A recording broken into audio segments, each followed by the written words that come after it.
You ask Tiger to solve. This deals with linear equations with one unknown. The final result is x equals -23/35. Let's solve it step by step.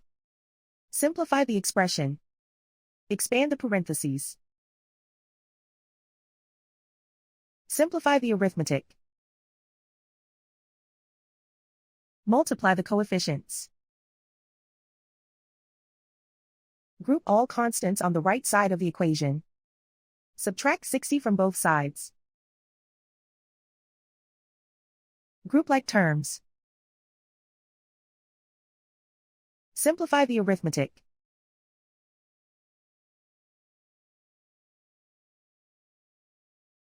Isolate the x. Divide both sides by 70. Simplify the fraction.